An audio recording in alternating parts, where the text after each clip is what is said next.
Hello. Well, Well, hello. We meet here Fancy every. seeing you here. I know it's amazing coincidence. It What are is. the odds of all the people is. living in Australia right now? That you and I would happen to be here at the same Yes, time. maskless Maskless. and very close to each other. We're not keeping the distance. 1.5 meters. Yes. Someone decided that was it. Yeah. 1.4 The meters. corona just like, fuck it. Yeah, Yeah. it's a very smart virus. But I haven't worked now for the longest period in my life, really. Yeah. And I always thought I don't have any other skills, Joel. This is the only thing I can do. And I've been thinking a lot about this. Don't judge me, but I'm gonna resort to crime. Really? Yeah. Really? And what sort of crime are we Well, talking about here, I Saleh? mean, I'm all for crime if Yes. it's justified. You know, Yes. like I don't believe in hurting others or stealing from people who are, just stealing from Are going people without, generally. yeah. Are going without, exactly. I'm intending to, and I encourage people to do this if you can. Find someone who's very smart on computers and software and algorithms and things like that, and rob the banks. So cybercrime. Cybercrime is what I Okay. want to get into. If you know Okay. someone who can help me achieve that, I would honestly feel no guilt. So you'd be like a all. modern day Robin Hood, stealing from the rich and giving to the To poor? myself. Giving to myself. Stealing yeah. from the rich, giving to the poor. Giving yeah. steal from the rich and he gives to himself. Yeah. Akmal Saleh, he steals from the rich. And how are you? Like you said, that you're going to employ someone to do this for you. Well, I'm looking for someone who You're can gonna do it yourself? I mean, if someone can do it, they would do it themselves. That's Why what I'm would they wondering. help Like you? you're like, well, get rid of the middleman. Yeah. Well, I don't know how to do it though. I hardly know. I'm forgetting my password. Yeah. I can't get into my computer. I couldn't get it on my email the other day. I was So like, what the where- hell? yeah, What is my password? And then it goes, we'll email you the password. I'm like, well, that defeats the purpose. That defeats the purpose. Yeah. We'll email you. Someone knows. It's a weird world, It but look, I think they're all criminals anyway. So I think it's in terms of the justified. banks. Yeah, the banks, yes. politicians, Yes. anyone. I'm happy to steal from David Jones or Yeah. Murdoch. Oh, David Jones is all right. David Jones. Oh is yeah, okay. Dave. Yeah, good old Dave. Yeah. Good old Jonesy. Jonesy's all right. Yeah. We but I have a Alan soft, Jones's brother. Yeah.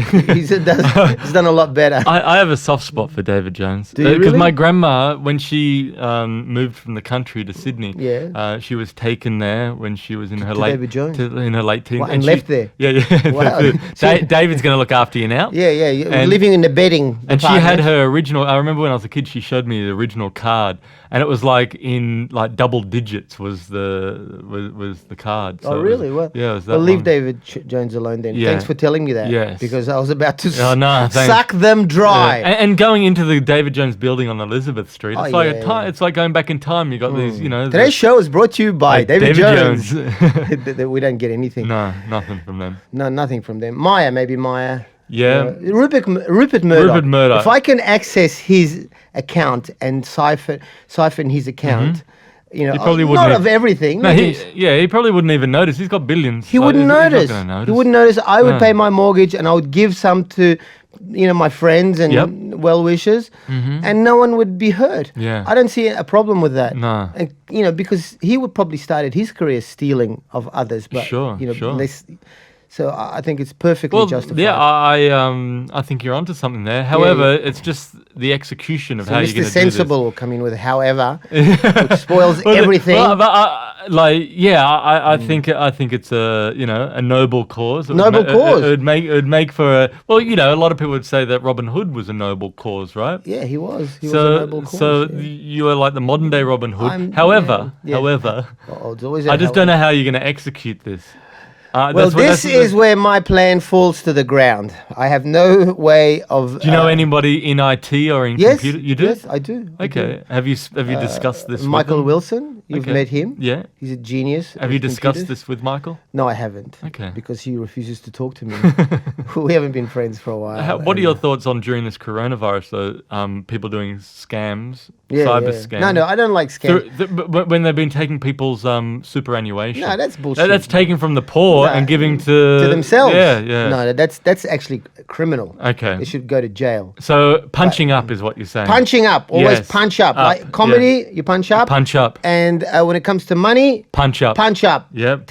Rob the rich. And this isn't, we're saying you're punching up. It's just not a punch up. No, it's not physical punch. Yeah. But Rupert Murdoch wouldn't stand one punch. He's very weak. But Yeah. It reminds me of, remember Mr. Burns when he goes, "I'll crush him like a paper cup." yeah, that's right. I think Murdoch was based on. He or was. Mr. Burns was based on Murdoch. He was. Interesting. Yeah. Yeah. It's a lot to take away from that. But see, some people, the white collar criminals, they don't have to justify themselves. Like Trump, doesn't have to show his taxes, or he can do income crime in a. What's his name? Jared Kushner. Jared Kushner. Yeah. What an evil bastard. Yeah. Well, see that Steve Bannon. He's in Steve jail Bannon's now. in jail. Thank God. Finally. Yeah. It's Steve Bannon, up that with him. fat fuck. He's a pig. Man, they're all criminals. Do you know how many of former Trump advisors Have been incarcerated. Yeah, 9. Is it 9? 9. Wow. 9. But he's like I don't know this guy. He's like the John Gotti of politics. Yeah, he's like the Teflon Don. He can't. Teflon Don. Nothing sticks to him. That's what they call him. Yeah. Yeah, I don't know this guy. I never liked him. Yeah. I never liked him. Wait on, but there's pictures of you partying all that. Oh yeah, but no, I don't know him. Don't know him.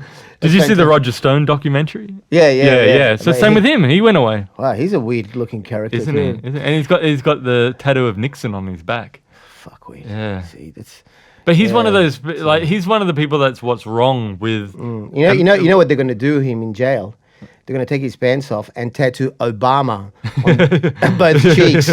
Barack on one. Obama and Biden on the other. Biden on the other. That would be funny, and then he'd have to show it. And look, if you're going to commit the crime, you're going to be prepared to do the time, as they say. So I'm prepared. I think To do time? Yeah, I think I'd be all right in prison. Yeah. What do you think? I don't know. I think I can handle myself. Yeah. It's how you. We spoke about this on the last podcast, I believe, when we were talking about prison and what we would do in prison. But I don't know. I think it's. You think I wouldn't survive? I don't know. You have to assert your authority early. Yes, I know. You've told me about this theory. Take down the biggest guy. I've planned this. Yeah, I know. I don't do things just well. half-hearted. No, this is part of the plan. I like how you've already taken into account you will end up in prison. I might. With your cybercrime career. I might. But with my inability to focus because of ADHD and to take notice of details. And not be able to. I'm not a good liar. So this is what I would see you like in the 1920s, going to rob a bank, and you'd get the jackhammer, and then you would like get a bit tired, and you'd fall asleep, and you'd wake up the next morning in prison. You'd wake up and they would catch you in the hole you've got halfway through. But the bank's on the right hand side, and you've gone onto the left hand side into the into wherever the tailor's shop. You've given this a lot of thought. Yeah, it's all coming to me now. This is your crime caper. And when I'm in prison, I'll do like a Shawshank Redemption thing where I'll dig a tunnel. Yeah. But with my inability to read maps, I'd probably dig a tunnel into the next cell. Oh shit! But next to Baba. No. Come to daddy. Yeah. So look, I don't know. It's desperate times, but desperate times you have to be flexible. You have to be willing to diversify into other careers. Exactly. Because I've heard about Qantas pilots, international A380 pilots. A friend of Tahir's who's a pilot working at Woolworths, stocking shelves. I was talking to some real estate people. I wonder if they still point out the exits. Where's the chicken, mate? Where's the frozen chicken? They'll be on your left and on your right. That's a good concept. Yeah. The real estate industry, apparently, I was talking to a guy and he says he knows of 3 ex-Qantas pilots that are now getting their real estate licenses. So it's there's a lot of diversification in these fields, and as comedians, we got to figure out what we could diversify into. You've got it figured out. You're going to get in the crime. It's not a choice though, Joel. I don't have any other skills. If I did, what have you been renovating your house? Yeah, have you seen it? No. Well, that's why you're saying that. If you seen it, once you see it, you look at it, all my renovations, and it'll say, I think you should turn to crime. That's the only option for you. I don't. I can't. I don't. I'm not a. I don't have any skills. I don't have any education. Well, you have skills. Well, you've written a book.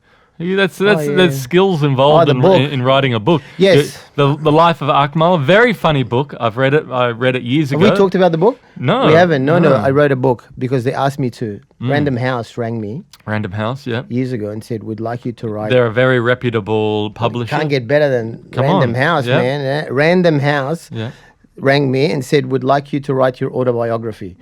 And the first thought was, I thought maybe they've got me confused with Nelson Mandela. It happens all the time. Nelson Mandela or Desmond Tutu or who else could they confuse me? Barack Obama's legitimate son or something. Andre Agassi. You've been confused for Andre Agassi. Andre Agassi is one of the more, more complimentary ones. Yeah. But so anyway, they gave me money, which I'm very weak when it comes to money. They gave me $30,000. So in advance. In advance, they put it in my bank account. So that is they give you 30,000 for you to write the book. So it's in advance, and then it's like a record deal. Yeah, I took the money and I forgot about the writing the book part. Right. Spent the money. I went to Italy with my wife. That's right, I remember. Yeah, we went to Italy. It's got like 30 grand. Let's go to Italy. Yeah. Before they changed their mind. Because I thought they would change their mind. And then I just completely forgot about the book. And I think it was with you. We were in WA. On tour. And I get a call in Karratha or somewhere, like 8 months later, after the 30 grand's well and truly gone. And they say, hi, this is Random House. We're just wondering how the book's going. And I, believe it or not, I actually said this. I said, what book? They said, the book you're going to write, we gave you 30 grand. We're going to have to take it back. I said, oh, the book. Oh, yeah, no, it's nearly finished. Yeah. And so I did. And how much of the book had you written at that point? Nothing. I hadn't even started. Okay. Because I was busy, doing other things. And I'd spend the 30 grand. I didn't want any more. I'm not greedy. No. And I thought, I can't give it back to them, Yeah, I have to write this book. I have to write now, had you have had the 30 grand, would you just given it back? Well, had you not spent it? I would have, I would have spent it before I went to Random House. I would be on my way to give it to them, and I go, oh, that looks like a nice BMW. I think I'll go BMW. to the dealership. No, I need double that. Yeah, that's a good deposit for if it's a new one.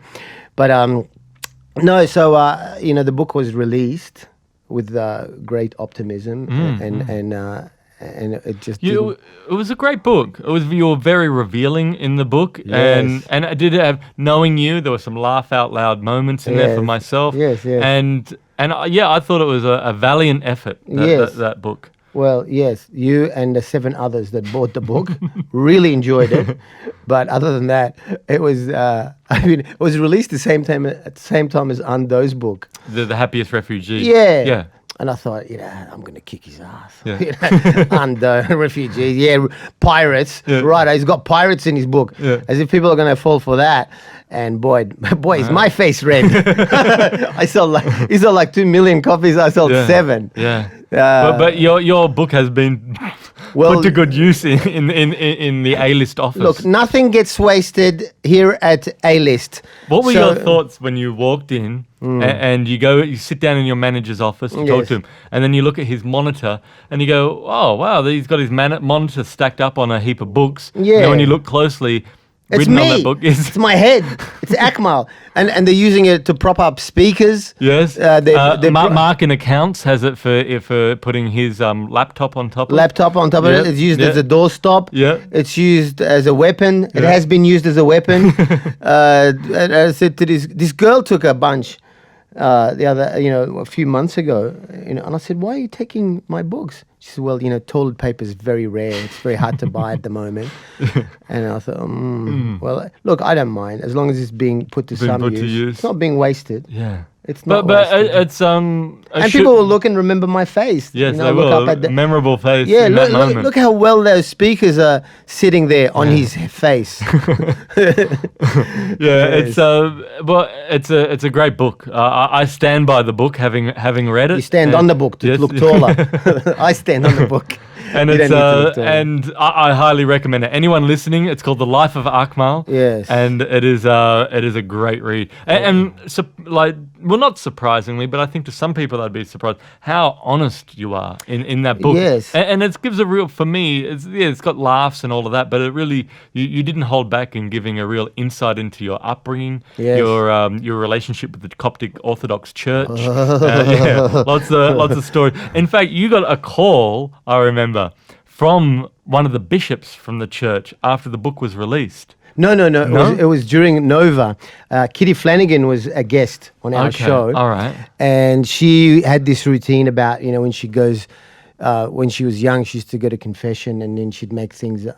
I remember what her routine was, but right. I said to her, when I go to, when I had to confession as well, and when I went to confession, I would make things up, and I'd say, oh no, I forgot this story completely. My brain's broken. No, it was. I said something like, I said I make things up to keep it interesting. Mm-hmm. And she said, well, what kind of things did you make up when you went to confession? I said, things like, I like boys or, whatever. And she said, oh, you shouldn't say that to a Catholic priest. And I said, no, he was Coptic. He was already nude by the time I got there. He was ready for me. And I said that on air. Right. And the Bishop of Sydney rang up the manager, the general manager, and said, you should not say that. It is not true. It is not true that we are not naked. Maybe underneath the dress, maybe, but that's all. Just in summer to keep the breath going. Yeah, we like the breathe. The breathe, yes. God has beautiful breathe for my testicles. Makes it nice and cool. But I thought that someone called you. I distinctly remember you getting a call from someone involved in the Coptic Orthodox Church after they read the book and they weren't happy. It wasn't a priest though. It was this wanker. This wanker guy who this is the cowardly approach to defending their religion. Right. There are people who are brave. There are people who are cowards. Remy was like he wouldn't tell me his name, and it was a silent, like a private number, which I never, very rarely answer, but I did this time. Sure. And he gave me a word. He said, God's going to punish you. God's going to get you. Is that what he said? He's very loving. Yeah. Jesus loves you, but he's going to torture the shit out of you. Jesus loves you, but God's going to get you. God's got to, there's a distinction. So that's the thing, like, as you know, my family's quite religious. Yes. Because they're stupid.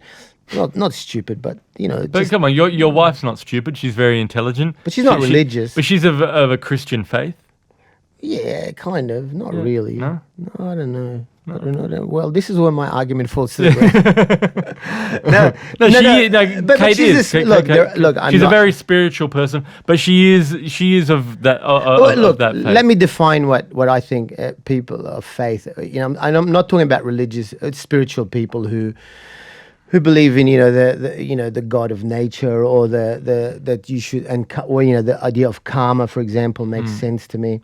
But when they say things like, this coronavirus is a punishment because from God. Yeah, but that's How important do you think you are? Yeah, you think because you did something wrong, God's going to punish the world with the virus? He doesn't give a fuck about you or who you sleep with or who you talk to, what you eat, what you don't eat. You're an idiot. But have you noticed a lot of people will use religion and God to their own means? Yes, right? of course. They'll use it to justify certain actions or to say something, kind of silly like that. Trump, he goes, do you read the Bible? He goes, oh yeah, I love the Bible. It's fantastic. It's I always hold up the Art of the Deal and say, look, it's my second favorite book. Yes. And it says, and then he says, what? And then the question was, well, what's your what's one of your favorite verses from the Bible? Oh, I don't want to get into specifics. I don't like specifics. It's very personal. It's very personal. And he says, well, what was your favorite, the Old Testament or the New Testament? Equal. That's what he said. He goes equal, and he goes, and then he said, "Oh no! I love the whole Bible thing. The whole Bible thing." What a scam! What a scammer! But I think the people who wrote the Bible were probably scammers. Probably just tricksters. And keeping people in line, like if that's the thing, But do you think there's some good metaphors I think in the Bible there are some good metaphors in there. Metaphors in lots of books. Sure. Without the killings, without the stonings to death, without the wrath of God, without the pedophilia, without the bears. But that's the human involvement of the whole concept, you know. Well, that's humans wrote the book. Yeah, well. So do you follow that book? But divine intervention was the reason for it, you know, Well, when writing no, the I book. don't believe that. No. I don't believe that. I mean, I think it's probably... Look, if there is a devil and there is a God, then the Bible was definitely written by the devil. If you read it, you'll know what I mean. What, the new and old? Because you've told me before you feel that the Old Bad Testament... equal. Oh, bad equal. Bad equal, yeah. yeah. I like that. Look, there's a lot of great books that inspire and have great metaphors and great spirituality and great wisdom. It doesn't have to be from God, you know. Yeah. But yeah, I think, look, for me, my view on it is whatever someone needs in their life to, you know, to get by, and whatever faith, you know, helps Whatever them, gets you through the night. whatever gets you It's through all the right. night, it's all right. It's all right. But I use fentanyl. yeah. It's much better than religion. Yeah, Works more. but there's a lot. But see, with fentanyl, you're not going out and killing people. You're probably going to end up doing that to yourself if you keep on taking it, because we've had this conversation before. Well, Saleh. everyone... No, I'm nearly finished now. You'll be happy Nearly, to know. I thought you'd finished that. Oh, no, I crap. spaced them out. Oh, I spaced them out. Saleh. No, because I talked to my doctor and he said, just space them out. It's very dangerous, fentanyl. No, it's not. It is. No. It is. No, it's very pleasant. I mean, I'm not recommending people take This it. is a drug that people are dying, like in the States, people are dying from left, right, and center. Like who? What's his, Tom Petty? Wasn't he taking fentanyl? No. He was. No. Prince? Prince Illuminati. They killed him. It was killed by the Illuminati because he took his own label. Is this what you tell yourself, or is Yeah. this what you just tell me? Both. All right. Both. About Okay, equal. all right. I tell both. It is. It's one of the highest death fatalities from that drug in the US. I was just joking. I don't take it. You don't take no, it, no. No, I don't take it. Look, but religion is a drug as well. It's a drug, but it's a drug that enslaves you. Most drugs do enslave you as well. But some people, like, I've met both people on both sides who are religious. Some people that I admire, that are like, you know, they go around focusing on the charity and the compassion and love and you know, the positive side of it, and that's a good. I think that's a good approach. And if they use, but you don't need religion to do that. No, you don't. You don't. You don't. But you know, these people are of that faith, and you know, and some very intelligent people I know. It's just not. Fucking doubt it. no, they are very intelligent. Some people are intellectuals and professors of mathematics. This guy. Sure. I got friends that are like therapists that that prescribe. John Lennox. This guy is a professor of mathematics. Yeah, he believes in Jesus was born of a virgin and he walked on water, and Elisha set these bears to attack young children because they were teasing him because he was bald. Right, wow. You know that story? No. Great story. Check it out. Yeah. It's in the old Elisha. Elisha was bald. Is this in the Old Testament? Yeah. The Old Testament has some wild stories. Testament, but it's the word of God, isn't it? What about the pigs? It's the inspired word of God. What about the pigs? Oh, but that's the New Testament. Oh, was that the New Testament? Yeah. Oh, was that Jesus that put it into the pig? Jesus did that. Yeah, Jesus, there was like a man... Do you reckon that was an underlining dig at the Old Testament? Because of pork and pigs? Pork and pigs? Yeah, maybe. Maybe this is deviled ham. Deviled ham. That's deviled ham. Just made that up. That's what. Maybe that's where it came from. Yeah. No, the story is this man was possessed by 18 devils. I don't know how they counted them all. Maybe, you know, and so Jesus took the devils out of him, and instead he could have just released them into the air or something. Or he's Jesus. Yeah. But instead he transformed them into these pigs, and they weren't expecting. The pigs were just eating and hanging out, doing pig things, rolling in mud, rooting, you know, going like this, going, life's great. Yep. Suddenly they're possessed by 18 devils. Where'd that come from? Where the fuck did that come from? And so the pigs got freaked out and committed suicide. They jumped into the water and committed suicide. And bless the Lord. Yes. God bless the pigs and. Yeah, no, it's an amazing story, full of love and forgiveness and devils. Yeah, but no, look, if you are a bit down about this coronavirus, it's not from God; it's from fuckwit humans. Humans are fuckwits. And destructive, and they will keep on being destructive until the end of time, which may be in the next few months. Yeah, It's a little cheer me up kind of. When are you thinking? Like, I know I've asked you this numerous times. Yeah. are we going to get back to performing on stage? Well, Because we had that one gig at the Vanguard that you and I did, and that was great fun. 50 people, Yeah. Did it twice. Yeah, 100 people. yeah. That was good great fun. It reminded me of why I'm still alive and my purpose. Yeah. I don't know, man. I don't know. It could be. See, I'm older than you. You still got a lot of good years. Every year now, as I'm heading towards old age. I'm going, fuck, every year is much far more precious because I'm going, how much time have I got left? You mean in terms of career-wise and Yeah. performing? Yeah, I got one name for you. What? George Burns. Oh, yeah, George Burns. That's a good name. Crazy. Yeah. 99. He was still on stage. Groucho Marx. Groucho Marx was still 99. going. He was 99 as well. I'm not sure how old Groucho was. Really? He was 99? Got a standing ovation at Carnegie Hall on his 99th birthday. Wow. Mate, these comedians, they live Yeah, long. so it's longevity in comedy. Yeah, I'm not Groucho or George. I'm Akmal Saleh. Exactly, Saleh. Look at my books. Look at how they're using my books, and you tell me that I have to kind of, I have to reach that level within the next, or do something else. Do something else like crime. Well, I'm gonna hit the stage with my one-man show. Oh yeah, Madman and Me. And it will be just one man. Yes, it will be. Just one man in and he's on stage. That's all it is.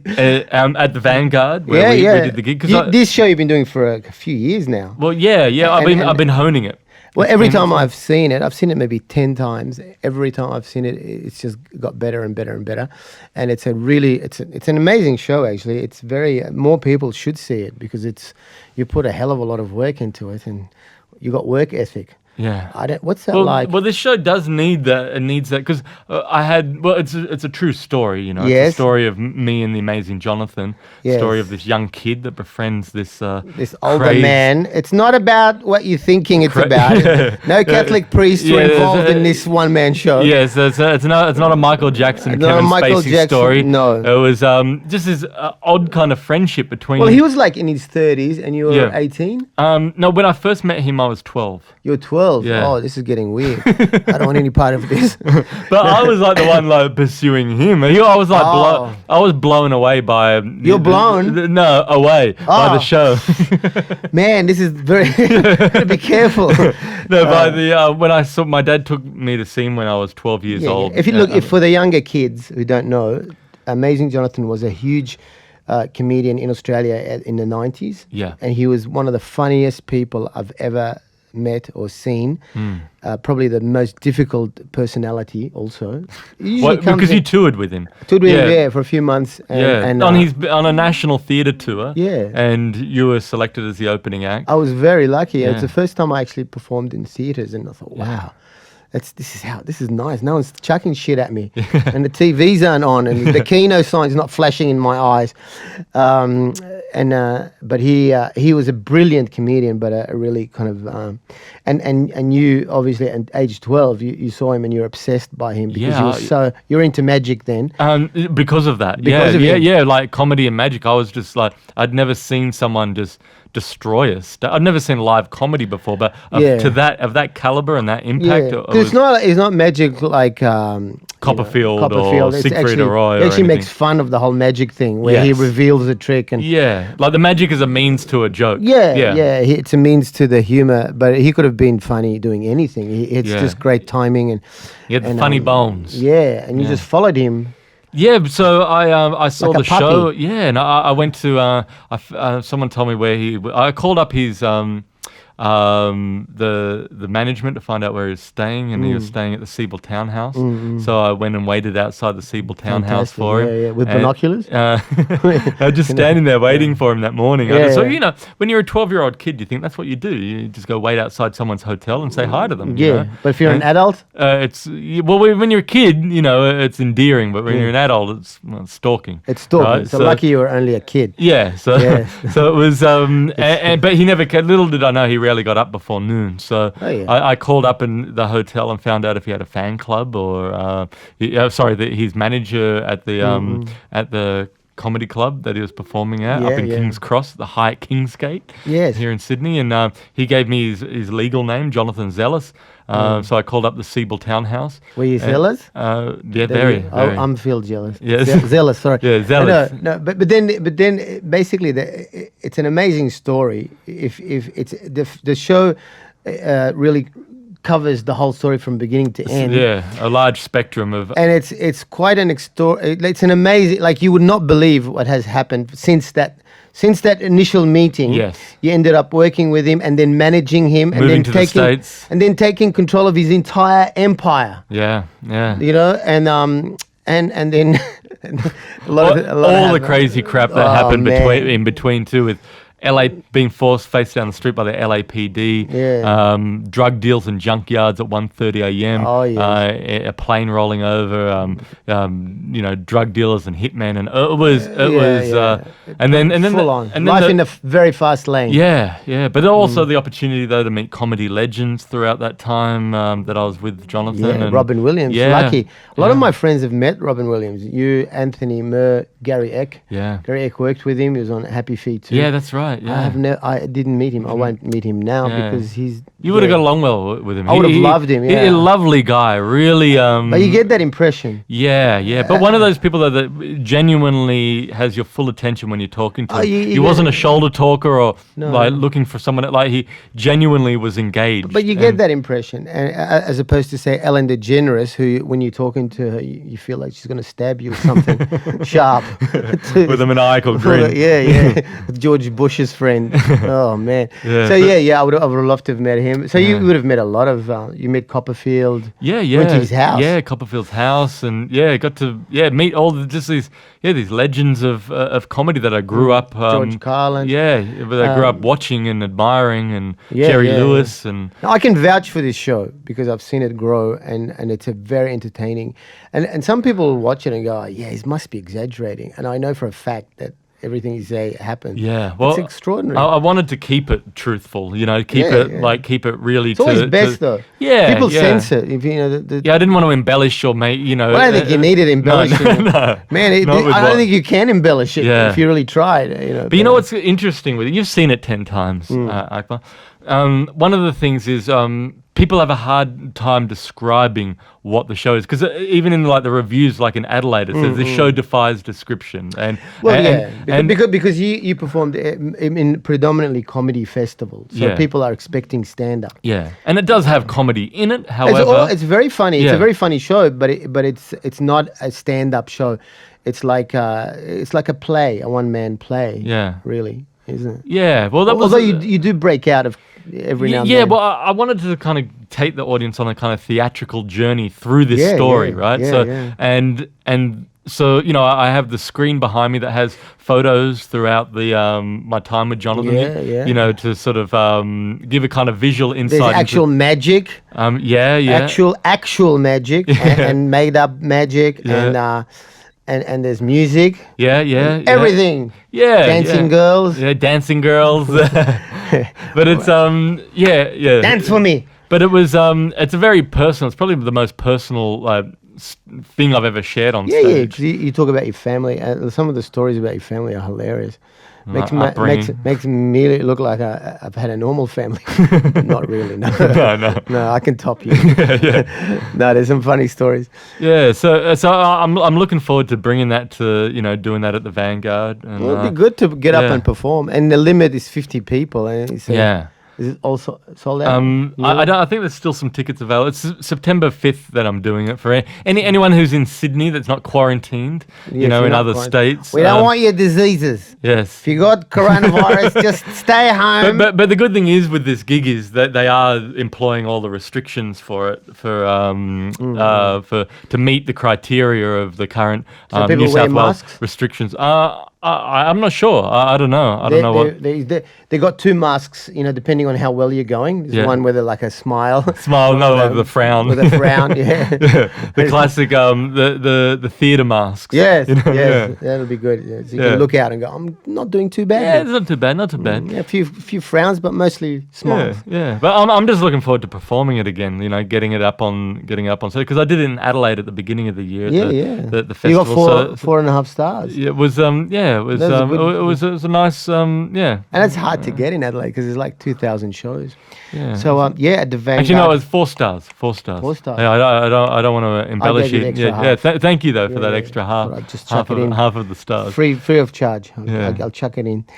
But you know, it was a great review. I was really happy with the because you know they say you never listen to reviews, but for this show, for it being the first time reviewed like Yeah, that, it yeah. was nice to. I was just relieved that it didn't get like smashed. You know. 'cause- No, it wouldn't have got smashed because you put such an effort in that people have to kind of go. You know, I respect at the very least the amount of work put into it. Yeah.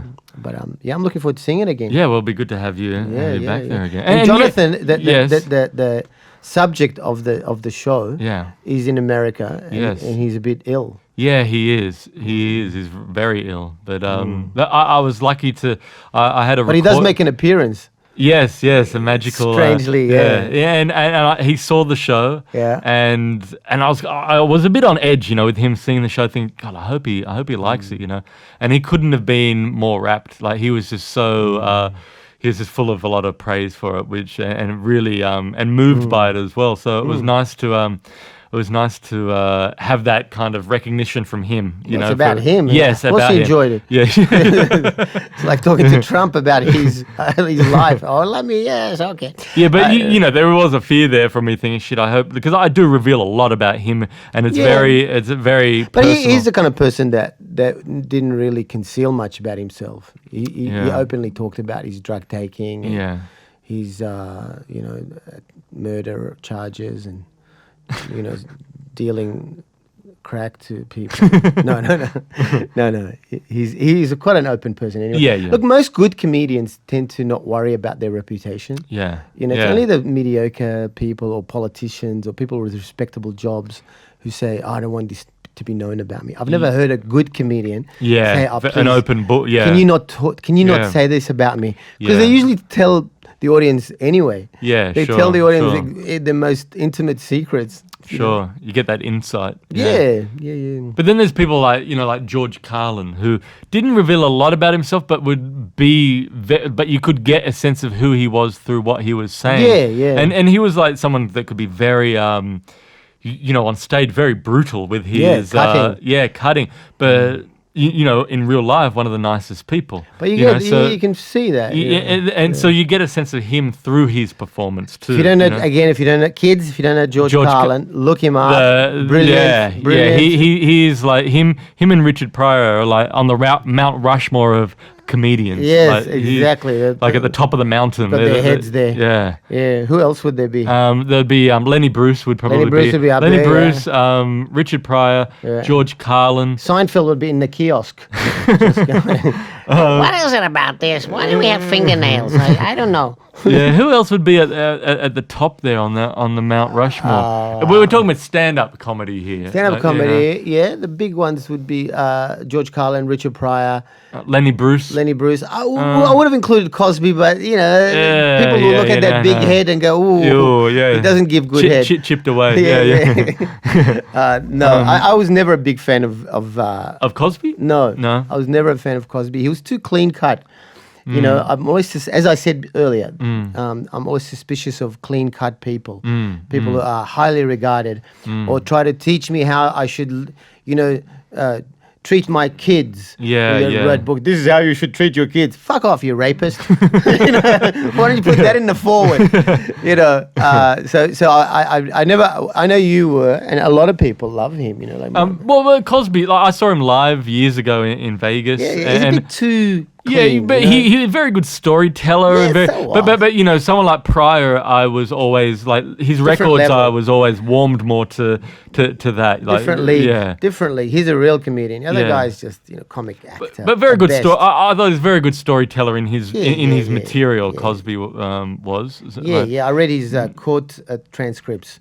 Great stories. Yeah. Mostly but bullshit. George Carlin, like I was lucky enough to see him live a couple times. Really? And he wow. he was just like you're watching a master at work. Look, there are kids you won't know. Check him out, George Carlin. George Carlin, yeah. And if you want, probably one of the most intelligent, insightful social commentator Yes. of our time. Yeah, yeah. And, And his material still holds up. Like, Yeah. it's probably just as relevant today Oh, when absolutely. listening to it. Even as more it was. so. Yeah. More so, like he's talking about diseases. This is before coronavirus, and everyone's obsessed with disease. Oh, I'm Yeah, gonna yeah. catch a disease. But you know what, he was- They say you go. We never got sick when we were kids, even though there was polio. You know why? Because we swam in sewage. Yeah, yeah, We yeah. swam in shit. Yeah. And that's why we built resistance. None of us ever got sick. Yeah. So, you know. Yeah, he was like a prophet too. Like this was on his last special before he passed. He opened with he opened with "Fuck Lance Armstrong and fuck Tiger Woods. Fuck I'm Tiger sick of Woods." being told who my heroes should be." Yeah, yeah. And this was before the scandals, and at that point, these guys were Yeah. like the big, these guys were up on the pedestal. Oh, yeah, you know? yeah, So yeah. I was like, wow. After when they had their fall from grace, it was. Yeah. I thought of Carlin. What's his man. routine about golf? Oh, yeah, How yeah. it's just a wanker's sport. And every time after seeing that, because good comedians make you notice things that you didn't notice in the past. And now every time I'm in a plane, remember the planes? You know when we used to You look travel. down. Yeah, when we were You look on down tour. and you see the the golf courses taking up so much space for these few rich wankers. You go, yeah. But then And, on the flip side of that, would you rather a developer just come through and put up buildings? Well, this is where my argument. No. Look, I think in America, say, where there are so many homeless people, Yeah. and That's right. That's what his point was in the Yeah, routine. yeah. Give it to the homeless. Yeah. There's people. I mean, it was like -10 in New York when I was there, and there were people homeless begging, to buy blankets. You know, Yeah. just thinking, fucking, you got these wankers taking up suburbs just for their stupid game. Yeah. It's like the film Falling Down. I remember there was a scene on a golf course in that with Michael Douglas. Yeah. Yeah, I don't remember. I can't remember. He just had a point with a lot of an issue with a lot of people that were Golfers. Yeah, well, I Yeah. think that was one of them Yeah. on the golf course. Yes, they should Yeah. they should bury all these wealthy golfers up to their necks. Yeah. And then tee off on top of from their Have head- them hold the golf ball. Yeah, or on their heads, just Yeah. drill a hole there. I've always liked golf course. I've never played golf. I played golf once with my dad, and he got the shits with me because I couldn't play properly and yelled at me. So it was kind of I didn't Oh, well. didn't continue. But I do like the tranquility of a golf course. Like but it's probably tranquil because I don't play. I'm sure it would not be tranquil if I actually Yeah, played golf. But there's like another comedy hero of mine is Big hero, obviously. That bloke. What's his name? Yeah, I love him. Thin and Bob. He's really affected my life. Bill Murray. Bill Murray is, Yeah, yeah. and of yours, you admire yeah, Bill. yeah. He's not a stand-up, No, though. but as a comedic actor, he's up there. Yeah. He's one of the greats, and also just as an actor in general, like he's been Yeah, in so yeah, many, yeah. a lot of the Jim Jarmusch films. No, I love Bill Murray. Yeah, Yeah. but avid golfer. Avid But golfer. he did Caddyshack. Yeah, Maybe yeah. that's where it started. Yeah. He still thinks he's. No, he was a caddy. He was him and his brother, his brother Brian Doyle Murray, who co-wrote Caddyshack, was they were both caddies in Chicago, in Oh, really? Illinois, when they grew up, and that's what it's based on. right with Yeah. right from what you know. Yeah, Good and advice. he improvised. So Bill Murray was a small part in that film, but his improv was just so brilliant that he just expanded his character into a Yeah, main yeah. character. And that whole remember that Cinderella story coming out of nowhere.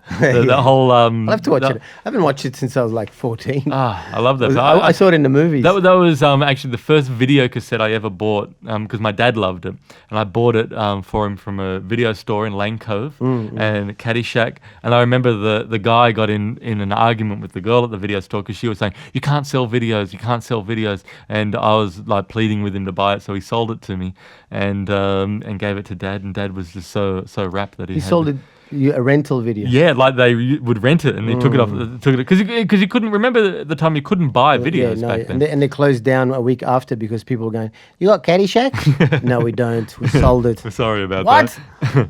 No. But that was one of his first. Yeah. Look, I don't mind golfers. I like just anything with 9 holes or more. Actually, Bill Murray wrote a book called Cinderella Story, and it's about his life in golf. Oh, and he wow. talks a lot. But see, the thing is, he was looked down upon the elitists on the That could PGA tours. sitting right next to my book, under different speakers. Yeah.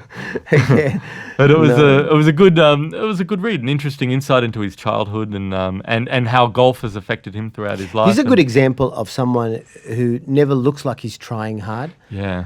And it's a good example. There's people who try too hard. Yeah, no, Well, Bill, he's smooth. Bill, Very Bill- smooth, yeah, very laid back, looks bored, yeah, and that's why it Yeah, works. I see a similarity between him and Groucho Marx. You know, they have that kind of laconic, surly, laconic style that can get like they can snap works. at a moment, but they're very they know something. They know they've got something over the other people. Oh, You know, yeah, they know something. Yeah, you know? yeah. It's It's brilliant, yeah. And then you get people like Ellen DeGeneres, Yeah, yeah. who looks like she's try hard, tries Yeah. too hard. But his brother, though. You met his brother? I hung out with him for a week on set. He was on Steve Burns' sitcom, Sullivan and Son, and Yeah. he was one of the lead characters on it. Brian Doyle Murray. Yeah, and the loser brother. he's actually he's been in a bunch. He was in Groundhog Day. Oh, was he? He was in another film with Bill called. The Razor's Edge. but he- But he was the one that got Bill into comedy because he studied with Del Close Oh, right. in Chicago, who was he's like the godfather of improv. Yeah. And he talked Bill into going along and studying It would with be Del. tough. It would be tough though. I don't know because you got a older brother. Yeah. And I've got a younger brother, and it'd be weird being like super successful, like being Mozart. And having his loser brother who works at the laundromat, Yeah, yeah. How many yeah. songs have you written? Oh, would you like these folded? Yeah. It's like Picasso's loser sister who can't draw for shit. Be sad, wouldn't Yeah, it? They have well, a lot to live up to. Yeah, but the thing is the thing with Brian, like he's genuinely a hilarious guy, really funny Oh, guy, yeah, yeah. and he and it was great just sitting down like with a legend like this. He was on Saturday Night Live. Great. So with Bill? No, not at the same Oh, time. no, No, you didn't meet Bill. no. Oh no, I didn't meet Bill, but his brother. I met Yeah, his. that's good. But see, This is the level of of this podcast. People we almost met. But the Yeah. thing is, I admired Brian Doyle Murray Yeah, from when yeah, I was yeah. younger too. Like I would see him yeah. in films and go, man, that guy, No, but he's the average person would know who he is, though. yeah, well, Look, I met George Carlin's chef. yeah, He cooked me a steak yeah. till he found out that I didn't belong and called security, kicked me out. I met Who else? I met someone who met Lady Di, Oh, you Diana. did? Yeah. Who was that? Woman called Molly. Yeah, She shook her hand briefly Oh, really? when she came to Sydney. really? So I know her fairly well. Right? Yeah, Yeah, Molly. yeah. She so what else? Yeah. Almost 1 degree, 2 degrees of separation. almost famous. Yeah. Yeah, but that would be that would be interesting. People that actually there was a show that I saw years ago at the Opera House called Songs for Nobodies, and it was great. It was like a one-woman musical, and she Oh, had the yeah. band behind her, and Bernadette Robinson yeah. was the lady. Was and a woman, yeah. And she basically the show's about stories of people that have had encounters with famous musicians. So there was a lady who is a reporter and sits down with Billie Holiday and has this interview with Billie Holiday, and she tells a story of meeting Billie Holiday, and then at the end of the story she performs a song as Billie Holiday. yeah, yeah. And then another one meeting what was her name? Yeah, that one. The That woman. with Wizard the of thing. Oz, Judy Garland. Judy Garland, yes. And the story is that she was this lady's a seamstress, and was in a nightclub, and Judy Garland tore her dress, and she sat with her, to the side, mending her dress, and had this encounter with her, and then Oh, she yeah. performs a piece. It was great. It was a great, great show. great show. Yeah. Great So show, yeah. that's kind of like songs for nobodies, as it was called. Yeah, People yeah. who have had these encounters with. I'll look out for it. Yeah, Yeah. that's good. No, but I'm not really impressed by fame. Unless it's someone I really admire. Yeah, but there's a handful of people. Sure. There's a handful of people who, if I met, I would be in awe and Okay. I wouldn't be able to talk. Okay, let's go. But the rest, Okay, what's one of them? Paul McCartney? Paul McCartney, I think, yes. We saw Paul McCartney. Yeah, we saw him, but he didn't see us. No. He didn't even acknowledge me. No. Just because there was 15,000 people in this. Well, we were right up closer with Arj. We were. Myself, and Arj Barker. We went and saw. One of my heroes, saw for Paul. sure. Someone like, if I'd met Robin Williams, I think I would be in awe. Yeah. I'm trying to think. Bob Dylan? Oh, yeah, Dillsy. Yeah. But he'd tell me to fuck off because I've heard he's very rude to people. No, but I've Depends. It depends. Yeah. Bob Dylan for sure. Yeah. But apart from those, I can't think of No anyone. one else? No one? No, not really. Robert De Niro? De Niro, I think, no, because I think, I've heard him in interviews. He's not that interesting. He's quite, and he even admits it himself. He's pretty dull, He's a great actor. But what do we have to talk about? I mean, you're great in Taxi Driver. Yeah. Oh, yeah, thanks. Okay, I've never heard that before. No one's ever told me that. You motherfucker. Yes, and then brings Joe Pesci to, What are you talking about? you motherfucker. No, all right. You're having dinner, right? You're having a dinner party. Yeah. There's 8 people that you have to invite. Oh, too many. No, too many. I'm not very sociable, you see. I'd only have 2. And Okay. coronavirus, you don't want to No, it's social distance. social distancing. But if you could have anyone from past who's passed, John Yes. Lennon would have to be on there, right? John Lennon, yes, Yeah. of course. Look, if they're willing to come, though. Yeah, okay. I can't just like have them in the table and they're going, what are we doing here? Yeah. Akmal's coming soon. Yeah. Who? Akmal's coming. He's going to want to pick your brains. I saw Colin Hay yeah. from Men at Work. And I've he met him a few times. Yeah, and he was telling a story in the concert about having Paul McCartney over to his house for dinner. Oh, yeah. It was a very funny story. Yeah. Just to Was it him, true? Yeah. It wasn't like, Paul saw him performing, and I think the Largo Bar in California, in Los Angeles. He does seem like a very down-to-earth person, Paul McCartney. Yeah. For someone who's an Of that absolute caliber. genius. Yeah. There's no doubt he's a genius, whether you Yeah. like his music or not. Yeah. There's no one has achieved that amount of brilliance. No. Really. Yeah, I agree. He's inspired. Yeah. And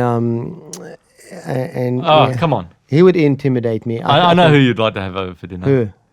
I mean, you Woody invite me- Allen? Yeah. Woody Allen, yes. Come yes, on. Yes, Yeah. yes. And Woody would be good to have a conversation with. I think so, yeah. Yeah. Although I've just finished reading his autobiography, Yeah. he doesn't talk to any of his actors.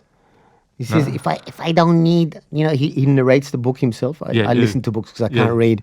so, if I hire well, I feel that I don't need to talk to my actors. Yeah. I don't need- if they have a question, If a question, maybe answer. I'll answer it. But other than that, we don't really talk. It's too much work. Did you listen to that podcast I sent you? Which? Didn't I send it to you? The one about Alec Baldwin interviewing Woody Allen. Oh, yeah, I think I did see that. He's very personable. I was surprised at how No, Woody Allen's free-flowing- always, But with the interview, like he's very self-deprecating. Very, Always. Yeah. But he's very like when I was listening to that, I thought, yeah, and of course he knows Alec Baldwin. Alec's worked with him. They're friends. But I've invited him, Yeah. to come to Queanbeyan. Would he?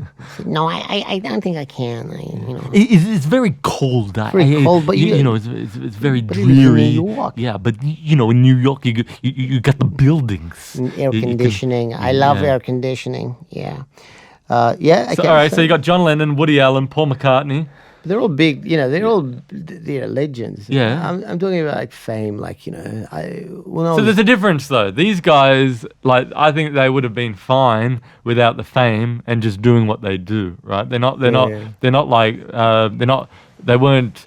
None of these guys have raced after the limelight in No. terms of. That's their existence. So there's a difference we're talking about here. But fame is something that people... They're artists. They're Yeah, artists. some people Yeah. aspire for fame because they just want to be famous, right? There's nothing For really, anything. There's nothing really Yeah. to back We that up. could mention a few names. Yeah, sure. But we won't. We won't. But there's in terms of actual raw talent, fame unfortunately is a byproduct of that. Yeah. Of that talent. Well, And like- not always, unfortunately. I mean, sometimes it can have amazing benefits. being famous. but- I mean, but I we've think- had a little taste of that, a little tiny taste of what it might be like to be Paul McCartney, walk into a place and just Yeah, have but I think it goes beyond. When you get to that level, it's a burden. Like Hmm. David Bowie said, "I wouldn't wish fame on my worst enemy." because there'll be There'd more be famous yeah. people around, and But it is. But I think it does. I can't stand the Well, competition. That was the rest of it. Yeah. But when you get to that level, I think fame would be Oh, that would be a Michael major Jackson. burden. Nah, forget about it. You It's know, like even Madonna, feel like Yeah. Beyonce. She can't walk down the street. No, that's it becomes a burden then. I wouldn't mind that if I You can would? make the same money. Yeah. I'd find ways. You just hang out at home anyway. You wouldn't bother. I'd hang out at home and I'd self-isolate. I've been self-isolating for most of my life. Yeah. And if I could, But I think you're at the age that I think fame hitting people early in life. Yeah. It's a lot more of a detriment. I think when people get to a certain age. Yeah. And they get fame, they figured out it's sort of who they are. Yeah, What they want from have life. I told you about when people recognize me but they don't know where they recognize me from? Have I talked about that? You know, when these I never deny whatever they throw at me. Yeah, sure. This girl comes up to me and she goes, "Excuse me, where do I know you from?" I get that a fair bit. Yeah. I thought I had a fairly distinctive head. Yeah. I never let on. If they don't know, I say, "Well, yeah, you have to tell me." And she goes, "Are you in my salsa class?" I said, "Yes." She goes, "Oh, dude, I haven't been going." I said, "I know. You've noticed." She said, "I didn't think I was very good." Well, that's not what everyone says. Yeah. You should come. I goes, "Oh, we'll come then. Oh, it's great to see you again." Right? go along. And then another guy come up to me in Newtown and he goes, "Oh, g'day, mate. Where do I know you from?" I said, "Well, you have to tell me. That's my standard." Yeah. He goes, "Oh, did you live next door to me in Erskineville?" I said, "Yeah." He goes, "Oh my God, it's been years. How are you?" I said, I'm good. Yeah. How's Paul?" I said, "Oh, Paul's in prison. Yeah, he's selling ice." He goes, "Fuck, really? Oh, that is so sad." Anyway, well, it's great to see you again. Just leave them with that. Yeah. I never. It's good. You'd be very good at improv. Well, when my wife's there, she always gives it away at the end. Yeah. He's only joking. He's a comedian. But I say, please don't. This woman said, "Where do I know you?" For a Chinese woman. I said, "I'm not sure. You have to tell me." He goes, "You came to fix my house a year ago." And I said, "Yes, I did. Yes." She goes, "Oh, well, that window you fixed is still broken. The sealer is kind of and she's telling me in detail about it. I'm going, And Kate's with me. And she goes, "You must come and fix it." I said, "No, there are no refunds." There are no refunds. Read the contract. Because what contract? Contract! She started shouting, and then that's when Kate came in and said, "No, he's a comedian. He didn't work for you." She would have been all confused. She went, "Oh!" You had it on a plane once, I remember you told me I was- years ago. well- flying down to Tasmania or something. This is before I was famous, Yeah. before people knew who I was. Yeah. I mean, I'm not famous, but but I get recognized. But I'm not really a talkative person, unless it's people I know. Yeah. I'm very reserved, very introvert. Most comedians tend to Yeah. be. And I was on my way to do a gig in Tasmania, and I'm not a good liar. I just cannot lie. I'm like the. I know. I'm Yeah. like what's his name in Jim Carrey in that film. I can't lie. Yeah, liar. Yeah. I always get busted. I always, and no matter what, right? It's always like God is conspiring against me if I lie. So I'm sitting next to this couple on this plane, and within seconds he starts talking to me. He goes, "You been to Tasmania before?" I said, "Yeah, I've been before." He goes, "Oh, yeah. You going there for holiday or work?" I said, "I'm going there for work." He goes, "Rob, what do you do?" I thought, okay, if I say comedian, I'll say something, the most boring thing I can think of, and then he'll leave me alone. I want to listen to my audiobook and then just, I said, "Well, I'm in computers." Right? It would have shut most people up. Fair but, enough. My luck doesn't go that way. He goes, "Computers? Well, I'm a lecturer in computer science and my wife here is a programmer." And he goes, "So what work are you doing?" I said, "I'm going to the uni there," which I was going to do a gig at the uni. And he goes, "Well, what are you working on?" He's a professor in computer science. He's a lecturer in computer science. What the fuck? What are the chances?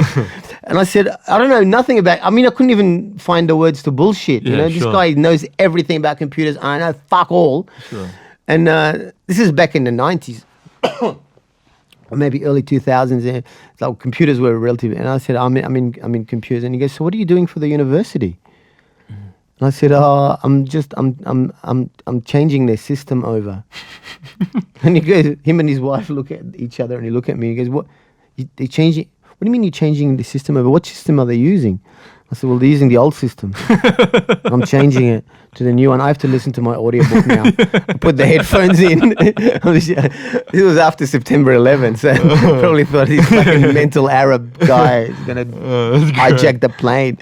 They were nervous. They didn't talk to me for the rest of the trip. Yeah. So it kind of worked. But I always get busted lying. Yeah, but that's a good trait, to be a bad liar. You don't want to be a good liar. Then you would be, you know. I can't use it. I can't use it as a skill. No. I'd get busted straight away. You're like, straight away. Well, that's maybe why cybercrime would work, because no one would be able Exactly. to, you know, no one would know, no face-to-face contact. But then someone You'd will, be like one of those Guy Fawkes masks. You know, you'd do like a message to them with the mask on, and then no one could read if But see, you I can't lie. If someone texted me saying, "What is your name? What's your address?" I'd have to give it to them. You'd have to, yeah. Oops, how did I get busted? Fuck, that's right. I can't lie. No, don't Well, lie. let's hope that we get back on stage so you don't have to go into a life of crime. Yeah, well, you know, if I organise my time properly, I can manage both. Yeah. You know, comedy doesn't pay that much. Well. Well, in the meantime, come along this weekend. Yes. On the 5th of The September. show's called The Madman and Me at the Vanguard. Madman Madman and Mad Me. Max. Yes. Mad Men. Mad Max and Me. Mad Max and Me. Now, the Madman and Me. It's a great show, actually. The Vanguard, September 5th. It's only 50 tickets, and then it's sold then out. It's done. Yeah, so I'll look forward to seeing you, and Kate's going to come along as well. Yeah, Great. we can take Fantastic. 2 seats for free. Excellent. Well, So I would, money for you. I would be happy to give well, 2 seats for free to my friend Saleh. Well, I appreciate that. Thank you. Well, I'll see you there. I can't wait.